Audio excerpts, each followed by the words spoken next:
बोले नारायण भगवान की जय। श्री परमात्मने नमः।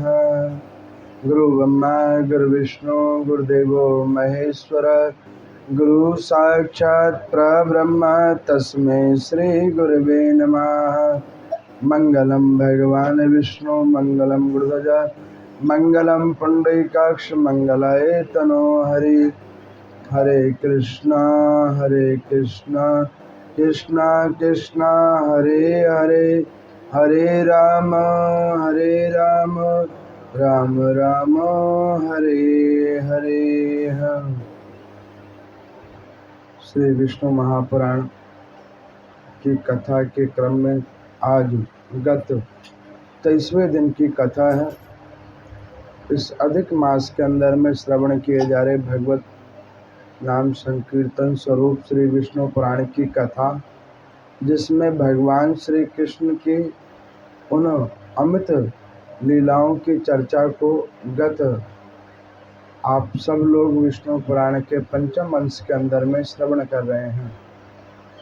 इस भगवत कथा और विष्णु भगवान के इस पवित्र अवतारों की कथा को श्रवण करके ऐसा प्रतीत होता है कि अधिक मास के अंदर में श्रीमन नारायण भगवान इस पुराण के रूप में स्वयं प्रकट होते हैं।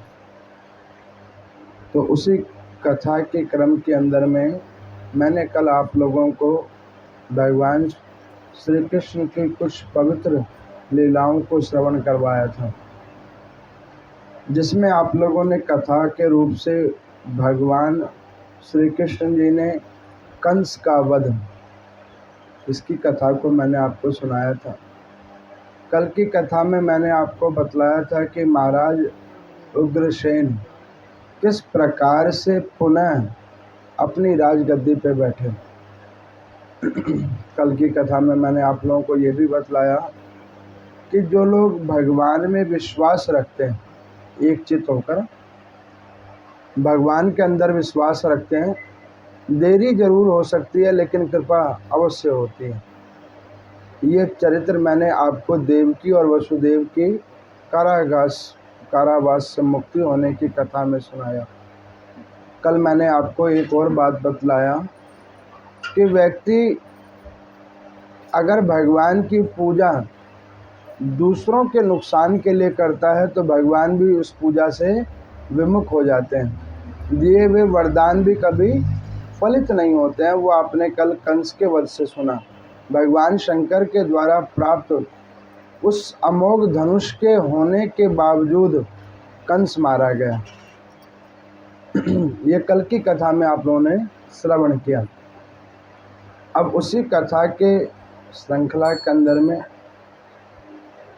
जब भगवान श्री कृष्ण जी ने अग्रसेन महाराज जी को गद्दी पे बिठाया तो आप लोगों ने सुना था कि जरासंध नाम के जो दैत्य था, जो कंस का ससुर था, उस जरासंध और उसके मित्र काल यवन आदियों को भगवान श्री कृष्ण जी ने मृत्यु के घाट उतारा था,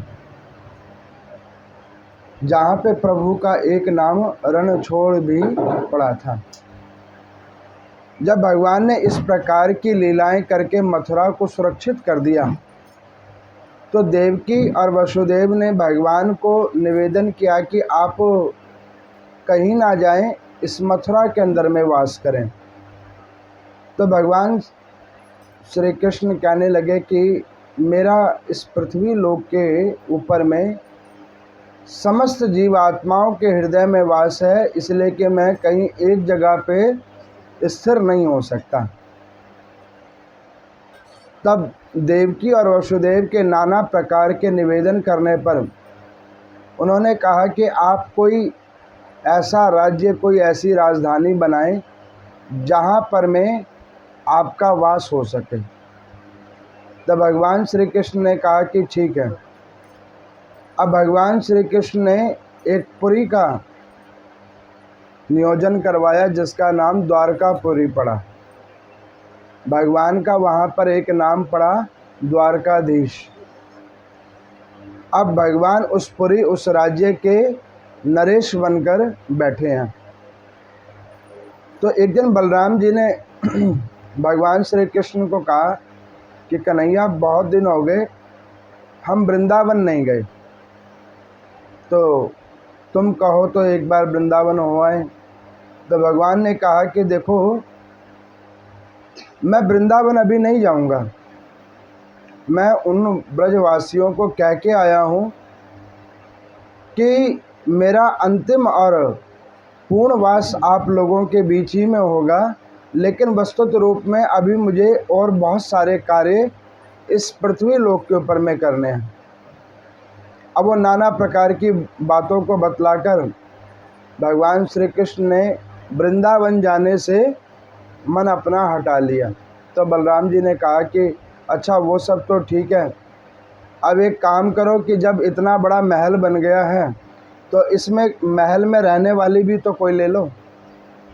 भगवान कहने लगे कि भैया, अब हमारी शादी तो माता पिता के अनुसार होनी चाहिए, लेकिन माता पिता भी हैं दो, अब किसकी माने और किसकी ना माने। तो बलराम जी ने कहा कि देखो कान्हा, अब ये तो तुम्हारी इच्छा है, तुमने किसकी माननी है, लेकिन अब तुम शादी कर लो। जब इतना बड़ा महल बनवा लिया है, इतना बड़ा साम्राज्य एकत्रित कर लिया है, तो अपनी शादी कर लो। तो भगवान कहने लगे कि हमारी तो ऑलरेडी शादी हुई पड़ी है, लक्ष्मी जी के साथ में पहले ही मेरा वरण हुआ पड़ा है, मैं किससे वरण करूं। तो बलराम जी ने कहा कि अब जिससे भी वरण करो, कहीं ना कहीं आप अपना विवाह कर लो। तो भगवान श्री कृष्ण जी को बहुत आग्रह किया गया, तो भगवान श्री कृष्ण जी ने उसी विदर्भ नगर के अंदर में एक भीष्मक नाम के एक महाराज हुए, जिनका एक बेटा था जिसका नाम रुक्मीव, और एक पुत्री थी जिसका नाम रुक्मणी था। वो रुक्मणी जी स्वयं लक्ष्मी जी के कला अवतार, जिस प्रकार भगवान श्री कृष्ण भगवान नारायण के कला अवतार, उसी प्रकार से रुक्मणी जी भगवती लक्ष्मी जी की कला अवतार। अब आप एक चीज़ बताओ, मैंने अभी विष्णु पुराण की कथा में आपको पीछे बतलाया था, लक्ष्मी जी का एक और कला अवतार हुआ था, आपको याद है? नहीं याद, भूल गए, 100% भूल गए होंगे। आप लोगों ने सुना था राजा पृथु हुए थे, उनकी पत्नी अर्ची जो लक्ष्मी जी का कला अवतार है, ये दूसरी बार लक्ष्मी जी का कला अवतार हो रहा है। अब यहाँ पर में भगवान नारायण को तो पहले से ही रुक्मणी जी प्राप्त हैं, लेकिन यहाँ पे मानवीय लीला को करने के लिए प्रभु ने उस समय और स्थिति के अनुसार एक माहौल बनाया। अब यहाँ पर जरासंध, जिसको भगवान ने छोड़ दिया क्योंकि वो भगवान की मृत्यु के विधान में नहीं था, तो उसने क्या किया, महाराज भीष्मक के पास गए।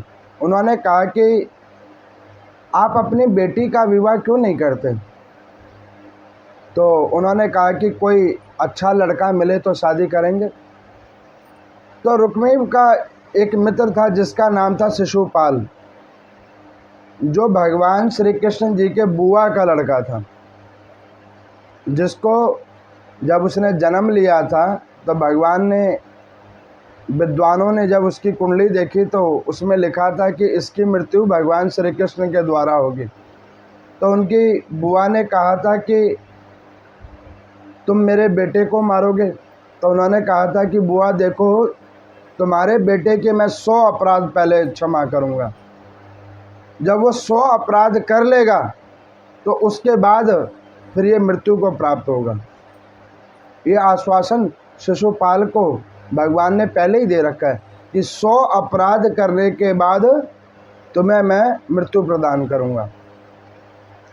अब जरासंध की मित्रता थी महाराज भीष्मक की, लेकिन इधर रुक्मणी जी तो पहले से ही नारायण को समर्पित हैं, तो उनकी इच्छा नहीं थी कि उनका विवाह चौकीदार के साथ हो। क्योंकि कल आपको मैंने बतलाया था ना, एक की मुक्ति हो गई थी, एक अभी बाकी है, जिसका नाम क्या है? विजय। जय ऊपर पहुंच गए, अभी विजय नीचे बाकी है। अब वो विजय जी शिशुपाल बने हुए हैं। तो भगवती ने सोचा कि जो हमारे घर का चौकीदार है उससे क्या शादी होगी, जो घर का ऑनर है उससे शादी होगी। अब उन्होंने क्या किया कि उस विदर्भ नगर के अंदर में एक ब्राह्मण थे जो उस कुल के पूजा पाठ आदि के कर्मों को करते थे। तो जब रुक्मणी जी को पता लगा कि उनके पिता और उनके भाई मिलकर उनका विवाह शिशुपाल से करवाने लगे हैं, तो उन्होंने उन ब्राह्मण देवता को एक पत्र लिख कर दिया और कहा कि आप यथाशीघ्र उनके पास जाएं और ये निवेदन उनको करें। अब भगवान द्वारकाधीश जी का एक नियम था कि दैनिक रूप में रोज वो सभा लगाते थे। प्रातःकाल सभा लगती थी और उसमें सारे जो उस राज्य के लोग होते वो अपनी दुख दुविधा आदि भगवान के आगे कहते। अब यहाँ पर मैं वो ब्राह्मण देवता आए और उन्होंने भगवान को निवेदन किया कि प्रभु मैं विदर्भ देश से आया हूँ, मैं एक ब्राह्मण हूँ और उस विदर्भ देश की जो राजकुमारी है उन्होंने आपके लिए एक पत्र भेजा है। अब कोई ये सोचे कि क्या उस समय में भी ऐसे काम होते थे? अरे ये भगवत लीला है जिसको आप कथा रूप में श्रवण कीजिए, इसकी गूढ़ तत्वों को आप नहीं जान सकते। हाँ, अब मान के चलो एक नशेड़ी है अगर वो ये देखे कि देखो, पीछे मैंने किसी से सुना जब कोरोना बहुत फैल गया था तो एक सर्वे टीवी पे दिखा रहे थे कि जो अल्कोहल लेता है वो बीमार थोड़ा कम पड़ता है, उसे कोरोना कम पकड़ता है। उसको देखकर नशेड़ियों की भीड़ लग गई। उन्होंने कहा कि अब तो टीवी भी कह रहा है। अब वो टीवी में क्या कह रहा है और आप क्या समझ रहे हो? टीवी में ये कह रहा है कि जो आपको दवाई दी जा रही है उसके अंदर में ऐसे ड्रग्स पार्टिकल्स हैं जो अल्कोहल का ही एक प्रकार है, लेकिन उसका अत्यधिक सेवन करोगे तो उससे मृत्यु भी प्राप्त है, क्योंकि ये एक कर्क बीमारी है। उसको नहीं देखना है, लेकिन उस पर यह कह दिया ना कि इसको पीने के बाद आदमी कोरोना से नहीं मरता है, लोगों ने उसको पकड़ लिया। अब आप मेरी बात समझो, भगवान की ये लीला है, उस लीला को समझ नहीं आ रही है। अब कोई इसमें सोचे कि उस समय में भी लव लेटर भेजे जाते थे, रुक्मणी जी ने लिख के भेजा। अरे मूर्ख आदमी, वो आदि शक्ति लक्ष्मी रूप है, ये भगवान श्रीमन नारायण है, ये एक लीला है। उस समय काल में पृथ्वी लोक के ऊपर में अनंत वैष्णव जनों के ऊपर कृपा करने के लिए, इसको लीला की तरह ही समझना चाहिए, इसमें तर्क और वितर्क नहीं करना चाहिए। अब यहाँ पर मैं वो विदर्भ देश से आए हुए ब्राह्मण देवता ने रुक्मणी जी की उस पत्रिका को भगवान श्री कृष्ण के आगे पढ़ के सुनाया। उसमें क्या लिखा था कि रुक्मणी जी ने लिखा था कि हे भगवान, हे दीनानाथ, दीनों के ऊपर आपकी कृपा करने की आदत है और मैंने ये सुना है कि भक्त वत्सल भगवान आपको कहा जाता है। मैं तो जन्मों जन्मों से आपको ही प्राप्त हुई हूँ और इस जन्म में अब अगर मैं किसी और को प्राप्त करूँगी तो मेरा जीवन व्यर्थ हो जाएगा। हे दीनानाथ, आप मुझे स्वीकार करें, मैं फलाने फलाने तिथि को गौरी पूजन करने के लिए अपने नगर से दूर उस मंदिर में आऊँगी, वहाँ पर मैं जाकर आप मुझे ले जाएं और पाणी ग्रहण संस्कार करें। अब इस प्रकार की पत्रिका को पढ़कर बलराम जी ने कहा कि कान्हा, अगर तुम कहो तो हम चलें और वो महाराज भीष्मक के ऊपर में बात करते हैं। प्रेम से मानेंगे तो ठीक है, नहीं प्रेम से मानेंगे तो हमारे पास तो दूसरा तरीका भी है, बल प्रयोग करना। तो भगवान ने कहा कि ना ना, ये काम नहीं करना। यहाँ दिल का मामला है, यहाँ पे शादी करना है। अब फिर ससुराल में तो जो लड़ाई करता है तो उसको तो नुकसान भी ज़्यादा झेलना पड़ता है। तो मैं लड़ाई करने के पक्ष में यहाँ नहीं हूँ। तो भगवान ने कहा कि आप एक काम करो, इतने में आप ब्रज घूम जाओ, मैं इधर व्यवस्था करता हूँ। अब इधर भगवान की आज्ञा पाकर बलराम जी आ गए ब्रज भूमि के अंदर में। उस ब्रज भूमि के अंदर में कदम के वृक्ष के साथ में एक वरुण नाम के गोप थे, जो बलराम जी से बड़ी ईर्ष्या करते थे, क्योंकि बलराम जी उन्हें भगवान श्री कृष्ण के आगे जाने नहीं देते थे। तो उन्होंने बलराम जी को अकेला देखकर उन्होंने क्या किया कि ब्रज में जब आए बलराम जी तो उन्हें मदिरा पिलाया, कदम के वृक्ष के नीचे बिठाकर। बलराम जी को पता नहीं लगा, उन्होंने मदिरा का पान किया जमुना के किनारे। अब वो मदिरा के पान करने के प्रभाव से उनकी बुद्धि ने काम करना बंद कर दिया। इसीलिए हम कहते हैं कि इसका सेवन नहीं होना चाहिए, ज्ञान विवेक सब मलिन हो जाता है। अब शेष अवतारी बलराम जी को ये भान खत्म हो गया कि यमुना जी भी भगवान श्री कृष्ण की एक पटरानी है। अब उस मदिरा के पान पर इधर यमुना जी का तेज बढ़ा जाए, वो एक तरीके से कहना चाहें कि भैया ये काम उचित नहीं है, इसको ना करें। अब वो तेज पानी का झोंका आया बलराम जी के ऊपर में गिरा। अब उस मदिरा के पान करने के भाव से बलराम जी को क्रोध आया। उन्होंने अपना हल उठाया और उन्होंने यमुना जी को कहा कि तुम्हारे को समझ नहीं आया, तुम हमारी छोटे भाई की बहू हो और तुम्हें पता नहीं कि जेठ के सामने कैसे आना चाहिए। सो नहीं, आज के बाद हम तुम्हारा संकर्षण करते हैं, तुम्हारी इतनी धाराएं हो जाएंगी, इतनी धाराएं हो जाएंगी कि तुम्हें खुद नहीं पता लगेगा, और इन धाराओं में तुम कहाँ विलुप्त हो जाओगी वो भी तुम्हें पता नहीं लगेगा। जब ये बलराम जी ने श्राप दिया तो जमुना जी मानवीय शरीर लेकर खड़ी हुई, उन्होंने हाथ जोड़ा कि हे महात्मन, आपने श्राप तो दे दिया, मेरा दोष तो बताओ।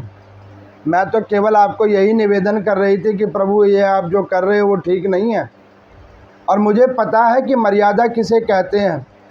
अब बलराम जी का जब मदिरा पान से थोड़ा ध्यान हटा, उन्होंने कहा कि भाई अब तो हमने संकर्षण कर दिया, अब क्या होगा। तो उन्होंने कहा कि घबराओ मत, संकर्षण कर दिया चाहे जो कर दिया, अंत गत्वा जहाँ श्री कृष्ण भगवान की पूजा होगी तो उन पत्नियों में श्रेष्ठकर पत्नी में तुम्हारी भी पूजा होगी। बगैर यमुना के सेवन के कृष्ण पूजा अधूरी है। उन्होंने ये वरदान दिया यमुना जी को। अब इधर भगवान श्री कृष्ण जी के पास सूचना तो आ गई थी, अब वो सोचने लगे कि हम करें क्या। तो भगवान श्री कृष्ण जी ने क्या किया, अंधेरी रात के अंदर में अपने रथ को तैयार करवाया। इधर वो ब्राह्मण देवता जब नगर को आए तो रुक्मिणी ने जाकर उन्हें प्रणाम किया कि हे देव, आप किधर गए थे। उन्होंने कहा कि किसी का घर बसाने के लिए गया था। तो उन्होंने कहा कि मुझे ऐसा लगता है कि कहीं आप हमारा घर उजाड़ने तो नहीं गए थे। तो उन्होंने कहा कि नहीं, मेरा काम है लोगों का घर बसाना, समझने वाले को किस प्रकार समझ आता है ये उनका भाव है। अब उन्होंने कहा कि मुझे लगता है कि आप मेरी बहन की शादी का कोई योजना बना रहे हो। उन्होंने कहा देखो, मेरे को तुम्हारी बहन की शादी से कोई लेना देना नहीं है, और तुम्हारी इस बातों से मुझे ऐसा लगता है कि तुम्हारे मन में कोई भय बैठा हुआ है। तो उन्होंने कहा कि देखो, मुझे ऐसा लगता है कि आप भगवान श्री कृष्ण के पास गए थे, आप मेरी बहन का विवाह का प्रस्ताव लेकर। तो ब्राह्मण देवता ने कहा कि पहली बात तो मैं गया नहीं था। शास्त्रों में विधान है कि बेटी का विवाह हो और कहीं कोई त्रुटि हो तो वहाँ पे चुप होना अथवा असत्य भी बोल देने का कोई दोष नहीं है, ताकि उसका विवाह हो जाए। ये एक पुण्य का कर्म है। कहीं पे किसी की प्राण बचानी पड़े और वहाँ पे आपको मौन अथवा सत्य बोलना पड़े तो भी ऐसे कर्म को करने से पीछे नहीं हटना चाहिए, क्योंकि ये भी एक पुण्य का कर्म है। तो ब्राह्मण देवता कहने लगे कि अच्छा, पहली बात तो मैं गया नहीं था, लेकिन अगर मैं गया भी था तो तुम्हें भगवान से क्या दिक्कत है? तो उन्होंने कहा कि अरे तुम्हें पता नहीं है, भगवान जो हैं वो सबको बुला लेते हैं लड़ाई करने के लिए और फिर रन में से भाग जाते हैं। देखो महाराज जरासंध के पास से 18 बार वो रन को छोड़कर भागे हैं। तो उन्होंने कहा कि 18 बार जरासंध पिट के भी तो गया है, भगवान ने पहले पीटा है तब भागे हैं। उन्होंने कहा कि देखो जी, वीर थे तो वो युद्ध क्यों नहीं किया? तो ब्राह्मण देवता ने कहा कि हरि भगवान की लीला हर कोई नहीं समझ सकता, हरि भगवान की लीला वही समझ सकता है जो भगवान के प्रति श्रद्धा रखे। अब ब्राह्मण देवता ऐसा कहकर वहाँ से चले गए। अब उन्हें पता लग गया रुक्मिणी को कि मेरी बहन का अब भगवान या तो हरण करेंगे या युद्ध करेंगे, कोई एक तैयारी तो ज़रूर करेंगे। अब जो तारीख फिक्स की गई थी शिशुपाल की विवाह की, उस तारीख के पास में उसने सिक्योरिटी और बढ़ा दी, लेकिन उसे ये नहीं पता कि जहाँ पर भगवान सिक्योरिटी के बीच में आना उनका शुरुआती सिक्योरिटी के बीच से हुआ है, तो अंत तो उनको कौन दे सकता है? भगवान का जब जन्म ही सिक्योरिटी के बीच में हुआ है तो विवाह तो बड़ी छोटी सी बात है। अब भगवान ने क्या किया कि अर्धरात्रि के अंदर में अपने सारथी को कहा कि अच्छे से रथ को सजाओ। तो सारथी उठ के आया, उन्होंने कहा कि प्रभु अर्धरात्रि में किधर जाना है? उन्होंने कहा कि देखो, ये बाद में पूछना, पहले इसको अच्छे से सजाओ। फिर थोड़ी देर सजाने के बाद वो नींद में उगनाते हुए कहने लगा कि प्रभु अब तो बता दो किधर जाना है? तो भगवान श्री कृष्ण ने कहा धीरे से बोलो, शादी करने जाना है। तो उन्होंने कहा प्रभु ऐसे कौन जाता है शादी करने के लिए? शादी करने के लिए तो 2-4 कुल बांधवों को भी लेके जाते हैं ना। तो उन्होंने कहा कि जहाँ राजी से शादी हो वहाँ तो जाते हैं, जहाँ हरण करके शादी करना हो तो वहाँ तो ऐसे ही चोरी छुप के जाते हैं। अब यहाँ पर पराशर जी कहते हैं कि ये प्रेम का प्रसंग है। भगवान की लीला इतनी आनंदकारी है कि वो कुछ चीज़ गोपनीयता तरीके से करते हैं ताकि संसार में वो बतला सकें कि अगर भक्ति करनी है तो उसका प्रदर्शन नहीं होना चाहिए, श्रद्धा करना है तो उसका प्रदर्शन नहीं होना चाहिए, दान दे रहे हो तो उसका प्रदर्शन नहीं होना चाहिए, ये गोपनीय तरीके से होना चाहिए, जब ही उसका फल है। अब भगवान ने सूर्य उदय होने से पहले रुक्मिणी जी के बतलाए गए उस मंदिर के पीछे आकर वो रथ लेकर खड़े हो गए। अब रुक्मिणी जी ने सोचा कि पता नहीं प्रभु आए कि नहीं आए, क्या हुआ क्या नहीं हुआ। अब उन्होंने गौरी की पूजा करने के लिए तैयार हुई। माता को उन्होंने कहा कि माता देखो, मैं ये शिशुपाल से विवाह नहीं करूँगी। तो उन्होंने कहा कि बेटी देखो, तुम्हारे पिता और तुम्हारा भाई यही चाहता है कि तुम्हारा विवाह शिशुपाल से हो,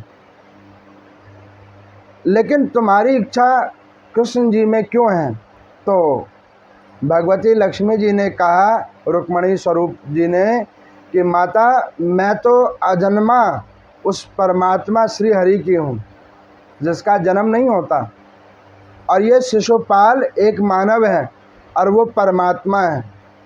और बात सत्य है, आदमी की भक्ति परमात्मा से होती है, जीव आत्मा से केवल आसक्ति होती है। अब उन्होंने कहा कि बेटी जो माँ गौरी चाहेगी वही तेरे लिए होगा, जाओ तुम गौरी पूजा करने के लिए जाओ। सखियों के साथ माता गौरी की पूजा करने के लिए वहाँ पर रुक्मिणी जी गए हैं। चतुरंगिणी सेना को एकत्रित करके रुक्मिणी जी के साथ में रुक्मिणी जी भी गए हैं कि कोई बीच में आकर हमारी बहन को उठाकर ना लेके चला जाए। अब यहाँ पर भगवान इंतज़ार में थे कि देवी आ जाएं तो आगे का काम शुरू हो। अब यहाँ पर मैं रुक्मणी जी ने देखा कि मंदिर के चारों तरफ कोई नज़र नहीं आ रहा, भगवान शायद अभी आए नहीं हैं, लेकिन एक मन में विश्वास है अगर प्रभु के पास मेरा पत्र पहुंचा है तो भगवान आएंगे ज़रूर। ये भक्त का पहचान है, जो विश्वास करके बैठता है कि परमात्मा अपनी कृपा मुझ पर अवश्य करेंगे। वो रुक्मणी जी का चरित्र है। अब यहाँ पर मैं रुक्मणी जी गई मंदिर के अंदर में, भगवती गौरी की पूजन करने लगी। भगवान श्री कृष्ण ने देखा कि देवी की पूजा हो गई है, तो वो पीछे से आवाज़ दे रहे हैं कि तुम्हारी देवी की पूजा का फल अगर तुम्हें चाहिए तो मंदिर के पीछे आ जाओ। तो एक सखी ने बोला कि भगवान का पूजन करने का फल तो सामने मिलना चाहिए, मंदिर के पीछे कौन सा फल मिलता है। तो यहाँ पर मैं पराशर जी कहते हैं मैत्रेय जी को, पहले आदमी भगवान की पूजा करता है और शुरुआती में अगर वो फल की इच्छा कर ले तो उसका पूजा का फल निष्फलित हो जाता है, और अगर वो पूजा करे और फल की इच्छा ना करे और फल परमात्मा उसके बाद दे तो वो फल फलित होता है, वो भोगने योग्य फल उसे प्राप्त होता है। अब ये बात को सुनकर रुक्मणी जी मंदिर के पीछे को गई। मंदिर के पीछे को गई तो वहाँ पर उन्होंने देखा कि भगवान श्री कृष्ण खड़े हुए हैं। सारथी ने बोला कि प्रभु इन्हीं से शादी करनी है। तो उन्होंने कहा कि हाँ, शादी इन्हीं से करनी है। तो इनके माता पिता किधर हैं? उन्होंने कहा अभी प्रश्न कोई मत करो। अब अभी रुक्मणी जी ने इतना घूंघट कर रखा है, और रुक्मणी जी ने आज तक अपने नगर में कईयों को अपना मुख ही नहीं दिखाया था। अब जो रुक्मी मंदिर के बाहर खड़ा था, उन्होंने सखियों को बोला कि अरे हमारी बहन किधर गई है। उन्होंने कहा वो कह रहे कि पूजा का फल मिलेगा, मंदिर के पीछे गई हैं। उन्होंने कहा कि मंदिर के पीछे कोई देवी देवता नहीं है, फल तो आगे मिलेगा, पीछे क्या मिलेगा। अब वो भागकर मंदिर के पीछे गए। इतने में भगवान ने रथ के ऊपर में रुक्मणी जी को बिठा लिया, रथ को दौड़ाना शुरू किया। अब जैसे ही रथ को दौड़ाना प्रभु ने शुरू किया तो जो चतुरंगिनी सेना थी वो भगवान के पीछे भागने लगी। तो भगवान के जब पीछे भागने लगी तो नारायण भगवान ने कहा कि देवी सारा काम हम ही करेंगे, कुछ तो आप भी कर दो। तो उन्होंने कहा अच्छा अभी रुक जाओ, कुछ हम भी करते हैं। भगवती लक्ष्मी स्वरूपा रुक्मणी जी ने अपना घूंघट उठाया। भगवती का मुख का नूर को जो जो देखे वो वहीं बेहोश हो जाए। आधी सेना वहीं बेहोश हो गई। अब बचे रुक्मी, वो उनका घोड़े के ऊपर बैठे हुए पीछा करने लगे। तो उन्होंने कहा रुक्मणी जी ने कि प्रभु और तो सबका काम हो गया, लेकिन हमारे भाई का क्या होगा। तो उन्होंने कहा कि होगा क्या, कन्यादान के लिए एक भाई भी तो चाहिए था, तुम्हारे पिता तो आएंगे नहीं। अब इसको हम यहाँ से द्वारका ले जाएंगे, अब इसको भी हम यहाँ से द्वारका में ले जाएंगे, दहेज में फ्री में हमें यही मिला है, इसको हम द्वारका लेके जाएंगे। अब भगवान ने रथ दौड़ाया और आगे बढ़ते गए। इधर एक सिपाही की जब नींद खुली तो दूसरे ने पूछा कि भैया क्या हुआ। उन्होंने कहा कि भाई जिसकी दुल्हन थी वो दूल्हा दुल्हन को लेके चला गया। तो उसमें दूसरे ने कहा कि अब क्या होगा, अब क्या होगा। जो उधर दूल्हा बना हुआ है वो सर हाथ पकड़ के बैठेगा, क्योंकि दुल्हन तो दूल्हा ले गया, अब शिशुपाल खाली रह गया। अब वो गए महाराज भीष्मक जी को कहा कि महाराज आपकी बेटी जो है सो अपने वर के साथ भाग गई, और साथ में आपका बेटा भी उसके पीछे भाग गया है। तो उन्होंने कहा कि वर कौन सा है। उन्होंने कहा भगवान श्री कृष्ण। जब इस बात को सुना तो उन्हें आनंद हुआ, चलो कम से कम पुत्री ने सिलेक्शन तो सही किया है, भगवान ही को चुना है। अब उन्होंने क्या किया कि चलो अब मैं थोड़ा सा इधर का माहौल तैयार करके मैं पहुंचता हूं। इतने में भगवान द्वारकाधीश रुक्मणी जी को लेकर आ गए। वहाँ पे विवाह आदि का क्रम शुरू हुआ। तो जब विवाह आदि का क्रम शुरू हुआ तो बलराम जी ने क्या किया, रुक्मिणी जी के हाथ पांव बांध दिए, क्योंकि वो तो विवाह होने नहीं देते। तो जब हाथ पांव बांध दिए तो कन्यादान का टाइम आया।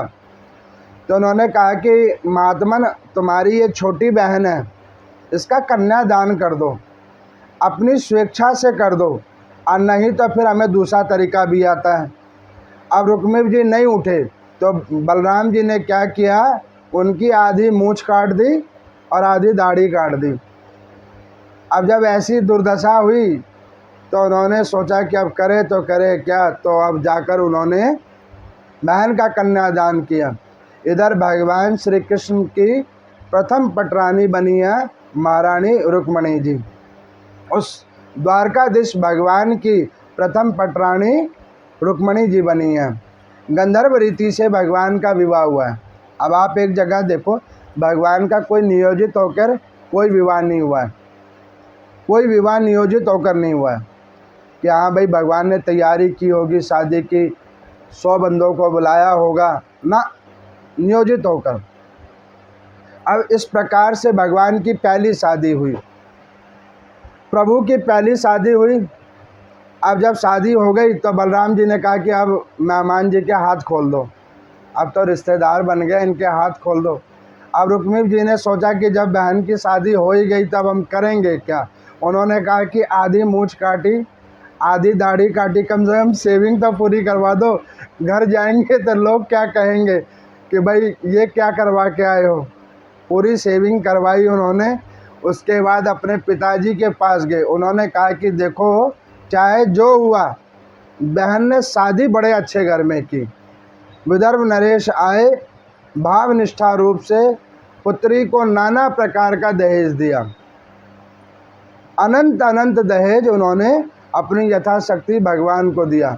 और भगवान ने क्या किया, उन वस्तुओं को जन साधारण में बांट दिया, क्योंकि उन वस्तुओं के तो प्राणपति स्वयं नारायण भगवान है। जहाँ पे लक्ष्मी जी वास करती हो वहाँ किस चीज़ की कमी हो सकती है। उसके बाद इस प्रकार से भगवान की 8 शादियाँ हुई हैं। ऐसे ही सत्यभामा जी के साथ, जामवंती जी के साथ, जमुना जी के साथ, ऐसे प्रभु की 8 शादियाँ हुई हैं जिनको पटरानियों का दर्जा दिया गया। अब उसी नगर के अंदर में एक नरकासुर नाम का महापापी एक दैत्य स्वरूप में एक राजा है, जो इतना पाप कर्म करता कि उसने स्त्री को भोग्य वस्तु समझकर उस क्षेत्र के अंदर में जितने भी राजा थे उनके ऊपर वो पहले युद्ध करता और उनकी बहन बेटियों को उठाकर वो ले आता। उसने स्त्री को भोग्य वस्तु समझा, कन्या को भोग्य वस्तु सुना। केवल रुक्मणी जी को छोड़कर अन्यत्र उसने जहाँ भी कोई शोभायमान कन्या वो देखता या कोई नारी देखता तो उसको वो उठाकर अपने कारावास में लेके आता। शास्त्रों में विधान है कि कन्या का पूजन होता है। नारी सम्माननीय है, आदिशक्ति माँ भगवती जगदम्बा का स्वरूप है, उसका सम्मान होना चाहिए। जो उसे भोग्य वस्तु समझ ले उसी व्यक्ति और उस परिवार का केवल और केवल नाश होता है। ये सम्मान है और नारी को भी चाहिए कि जहाँ पर सम्मान मिले तो उस सम्मान का कभी वो अपमान ना करे, मर्यादा के अनुसार उचित ज्ञान विवेक से उस सम्मान का प्रयोग करे। अब यहाँ पर मैं भगवान श्री कृष्ण जी को पता लगा, इतने में फिर बलराम जी घूमने के लिए कहीं चले गए। भगवान क्या करते, बीच बीच में बलराम जी को घूमने फिरने के लिए भेज देते थे। वो इसलिए घूमने फिरने के लिए भेज देते थे कि अगर वो घर में रुकेंगे तो घर में कुछ तोड़ फोड़ करेंगे, इससे अच्छा बाहर तोड़ फोड़ करेंगे तो कईयों का कल्याण होगा। अब बलराम जी को ये पता था कि भगवान की 8 शादियाँ हो गई हैं। तो भगवान ने एक दिन प्रेम में पूछा बलराम जी को कि भैया अब तो ठीक है, आपने कहा था महल बना लो, महल बन गया, शादी कर लो, शादी भी हो गई, अब ठीक है। उन्होंने कहा हाँ अब ठीक है, तुम्हारे हिसाब से इतनी पत्नियां ठीक हैं, क्योंकि एक के काबू तो तुम वैसे भी नहीं आते, इतने ठीक हैं। तो उन्होंने कहा ठीक है। अब वो वहाँ से ऐसा कहकर बलराम जी वापस फिर ब्रज के अंदर में गए हैं। नाना प्रकार की भगवान के लीला क्षेत्रों पे जाते, नाम संकीर्तन करते और घूमते। 84 कोस यात्रा बलराम जी कर रहे हैं उस ब्रज भूमि की। अब यहाँ पर मैं भगवान द्वारकाधीश को लोगों ने बतलाया कि महाराज वो नरकासुर का बहुत ज़्यादा अपराध हो गया है, वो उन कन्याओं के ऊपर में उनका शोषण करता है। आप उन कन्याओं का रक्षा कीजिए, क्योंकि आपका सबके ऊपर में समान कृपा करने का विधान है। इसीलिए आपका एक नाम भक्तवत्सल भगवान है, आपका एक नाम दीनानाथ है, इसीलिए कि आप दीनों के ऊपर में कृपा करते हैं। तो आप उन दीन और असहाय कन्याओं के ऊपर कृपा कीजिए। भगवान श्री कृष्ण जी ने नरकासुर का वध किया, उससे युद्ध करके उसका वध किया, और उन कन्याओं को जिनकी संख्या 16,100 है, उनको कारावास से मुक्त कर दिया। भगवान ने कहा कि हे देवियों, तुम अपने पिताओं का नाम बतलाओ और किस नगर की हो वो नगरों का नाम बतलाओ, तो हम तुम्हें तुम्हारे पिताओं के पास में स्वेच्छा अनुसार सम्मान के साथ हम तुम्हें तुम्हारे माता पिताओं के पास अथवा भाई बंधुओं के पास छुड़वाएंगे। लेकिन उन सारी कन्याओं ने एक स्वर में कहा कि प्रभु, जिसका हरण हो गया हो और किसी का बंधन के अंदर में वो रही हो, उन्हें समाज में स्वीकार करेगा कौन? अब या तो आप हमें स्वीकार कर लें और नहीं तो हमारे पास अंतिम मार्ग ये है कि इसी जमुना जी के अंदर में हम अपने प्राण को निस्तेज कर दें। भगवान ने कहा कि देखो, आत्मदाह करना सबसे बड़ा पाप है, आत्मदाह मत करो। तो उन्होंने कहा कि प्रभु, अब हमारे पास कुछ बचा भी नहीं है, हमारा कोई पिता, हमारी कोई माता हमें स्वीकार नहीं करेगी।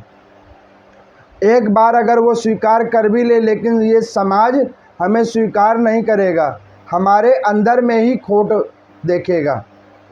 हम सुंदर हैं, हमारे गुण अच्छे हैं, ये आपकी देन है, लेकिन ये समाज उसको किस रूप से देखता है, ये उनकी नज़र का दोष है। अब आप हमारी रक्षा करें और हम सबका उद्धार करें। तो भगवान ने कहा कि अच्छा, अब तुम क्या चाहती हो ये बतलाओ। तो उन्होंने कहा कि प्रभु, आप हमें स्वीकार करें। भगवान ने कहा कि इतनी सारियों को कैसे स्वीकार होगा? तो उन्होंने कहा कि प्रभु, हमारी तो एक छोटी सी संख्या है, आपने तो उनको भी स्वीकार कर रखा है जो बोल नहीं सकते, आपने तो उनको भी स्वीकार कर रखा है जो चल नहीं सकते, जो देख नहीं सकते। अरे आपने तो उन जड़ वस्तुओं को भी स्वीकार कर रखा है जिसके अंदर में किसी भी प्रकार का कोई भी कर्म प्रधानता नहीं होती, तो क्या आप हमारे ऊपर कृपा नहीं करेंगे? यहाँ पर पराशर जी कहते हैं, ये 16,100 जो कन्याएं हैं, ये कौन हैं? ये वो कन्याएं हैं जो भगवान नारायण को प्राप्त करने के लिए कई जन्मों से साधना कर रहे हैं कि हमें हरि की प्राप्ति मिले। आज उनकी पुकार हुई है, और देखो पुकार होने से पहले कितना कठिन परीक्षण को उन्होंने दिया है। उस नरकासुर के कारावास में वो बेचारी रही हैं, कितने दिनों तक उन्होंने अन्न ही ग्रहण किया होगा, पता नहीं उनके साथ क्या क्या अत्याचार हुआ होगा, लेकिन विश्वास अटल है कि हरि भगवान एक दिन कृपा करेंगे। पराशर जी कहते हैं कि जो इस अटल विश्वास से बैठता है कि प्रभु हमारे ऊपर कृपा करेंगे, तो भगवान उसके ऊपर अवश्य कृपा करते हैं। जैसे इन 16,100 कन्याओं के ऊपर में भगवान ने किया। भगवान ने कहा कि ठीक है, आज से तुम सारी जितनी भी कन्याएं हैं, इन सबको मैंने अपना नाम दिया, और अब तुम्हें कोई भी दूसरे रूपों से नहीं देखेगा। अब तुम्हें जो देखेगा वो नारायण पत्नी का रूप लेकर देखेगा। लक्ष्मी के समान तुम्हारा सम्मान होगा। ये भगवान की कृपा है। जो भगवान के आगे अपने आप को सरेंडर कर देता है कि ये लो प्रभु, अब जो कुछ है वो मेरा, वो आप ही हो, तो भगवान उसे परम पद प्राप्त करवाते हैं, बैकुंठ का वास देते हैं। यहाँ पर पराशर जी कहते हैं कि देखो मैत्रेय जी, भगवान ने 16,100 शादियाँ की और सबके लिए एक एक उत्तम महल बनवाया, और उनके जितने भी वो रानियां हैं उन सब से पुत्रों की, संतानों की उत्पत्ति हुई। भगवान ने अपने उतने रूप बना लिए। सबको ऐसा ही महसूस हो कि भगवान हमारे साथ हैं, और यही आपकी और हमारी सबकी स्थिति है। हमें लगता है कि भगवान मंदिर में है, नहीं, भगवान आप और हम सबके साथ में हैं और बिल्कुल समान रूप में हैं। इस प्रकार से भगवान की 16,108 शादियाँ हुई।